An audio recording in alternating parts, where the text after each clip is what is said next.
BLM Kerala Tamil Nadu Pondicherry. വരുന്ന നിയമസഭാ തെരഞ്ഞെടുപ്പിൽ കൊടുവള്ളി നിയമസഭാ മണ്ഡലത്തിൽ നിന്ന് മത്സരിക്കുന്ന സ്ഥാനാർത്ഥിയെ കണ്ടെത്താൻ മുസ്ലിം ലീഗിൽ ചർച്ചകൾ സജീവമാവുകയാണ്. സിറ്റിംഗ് MLA MK മുനീർ ഇക്കുറി മണ്ഡലത്തിൽ നിന്ന് സ്ഥാനാർത്ഥിയാവില്ലെന്ന് ഉറപ്പായതോടെയാണ് മറ്റു പേരുകളിലേക്ക് പാർട്ടി നേതൃത്വം എത്തിയത്. VM Ummer master, AA Razak master, Zainul Abid തങ്ങൾ എന്നിവരുടെ പേരുകളാണ് സ്ഥാനാർത്ഥി പട്ടികയിൽ ഇപ്പോൾ സജീവമായിട്ടുള്ളത്. പ്രാദേശികമായി സജീവമായിട്ടുള്ള നേതാക്കളെ ഇക്കുറി മണ്ഡലത്തിലേക്ക് പരിഗണിക്കണമെന്ന് കൊടുവള്ളിയിലെ നിരവധി പാർട്ടി ഘടകങ്ങൾ ആവശ്യപ്പെട്ടിരുന്നു. PK ഫിറോസിന്റെ പേരും മണ്ഡലത്തിലേക്ക് പറഞ്ഞു കേൾക്കുന്നുണ്ട്. ജില്ലയിൽ UDFന്റെ അതായത് മുസ്ലിം ലീഗിന്റെ ഉറച്ച സീറ്റുകളിൽ ഒന്നായിട്ടാണ് കൊടുവള്ളി വിലയിരുത്തപ്പെടുന്നത്. 1977 മുതൽ നടന്ന 11 തെരഞ്ഞെടുപ്പുകളിൽ 9 തവണയും കൊടുവള്ളിയിൽ മത്സരിച്ച് വിജയിച്ചതും മുസ്ലിം league സ്ഥാനാർത്ഥികളാണ്.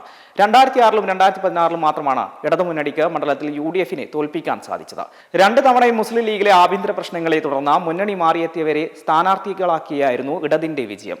2021 MK Muneer sitting MLA ആയിരുന്ന കാരാട്ട് റസാഖിനെതിരെ 6344 വോട്ടുകളുടെ ഭൂരിപക്ഷത്തിലായിരുന്നു മണ്ഡലം പിടിച്ചെടുത്തത്. കോഴിക്കോട് ജില്ലയിൽ UDFന് നേടാൻ സാധിച്ച 2 സീറ്റുകളിലൊന്നായും കൊടുവള്ളി മാറി. വരാനിരിക്കുന്ന തെരഞ്ഞെടുപ്പിൽ വലിയ ഭൂരിപക്ഷത്തിൽ തന്നെ മണ്ഡലം നിലനിർത്തണമെന്നാണ് UDFന്റെ പ്രതീക്ഷ. തദ്ദേശ തെരഞ്ഞെടുപ്പിലും ലോക്സഭാ തെരഞ്ഞെടുപ്പിലും നടത്തിയ മുന്നേറ്റം അവർക്ക് ആത്മവിശ്വാസം നൽകുന്നുണ്ട്. തദ്ദേശ തെരഞ്ഞെടുപ്പിൽ കൊടുവള്ളി നഗരസഭ അടക്കമുള്ള മുഴുവൻ തദ്ദേശ സ്ഥാപനങ്ങളും UDFനൊപ്പം നിന്നു.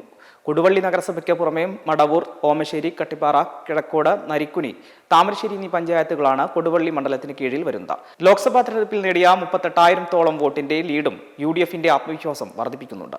അതേസമയം മഞ്ചേശ്വരത്ത് മുസ്ലിം ലീഗ് സ്ഥാനാർത്ഥിക്കെതിരെ യോഗം ചേർന്ന ജനകീയ മുന്നണി രംഗത്തെത്തി. മഞ്ചേശ്വരത്തെ മുസ്ലിം ലീഗ് സ്ഥാനാർത്ഥി MKM അഷ്റഫിനെതിരെ സ്വതന്ത്ര സ്ഥാനാർത്ഥിയെ നിർത്താനാണ് ജനകീയ മുന്നണിയുടെ തീരുമാനം. മുൻ ജില്ലാ പഞ്ചായത്ത് അംഗം ഷാനവാസ് പാതൂരുമായി ചർച്ചകൾ തുടരുന്നുണ്ടെന്നാണ് വിവരം. BJP പേടി പ്രചരിപ്പിച്ച് മുസ്ലിം ലീഗ് ജനങ്ങളെ കബളിപ്പിക്കുന്നു എന്നാണ് വിമർശനം. സ്ത്രീകൾ ഉൾപ്പെടെ 100ഓളം ആളുകളാണ് യോഗത്തിൽ പങ്കെടുത്തത്.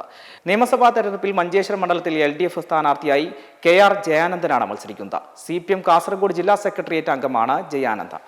നേരത്തെ LDF സ്ഥാനാർത്ഥിയായി ഷാനവാസ് പദൂരിനെ മത്സരിപ്പിക്കണമെന്നാണ് ആവശ്യം ഉയർന്നിരുന്നു. എന്നാൽ ഷാനവാസ് പദൂരിനെ മത്സരിപ്പിച്ചാൽ BJPക്ക് സഹായകരമായ അനുകൂലമായ അന്തരീക്ഷം രൂപപ്പെടുമെന്ന വിലയിരുത്തൽ ജില്ലാ കമ്മിറ്റിയിലുണ്ടായി. തുടർന്ന് KR ജയാനന്ദനെ സ്ഥാനാർത്ഥിയാക്കാൻ തീരുമാനിച്ചത്. BLM കേരള തമിഴ്നാട് പോണ്ടിച്ചേരി.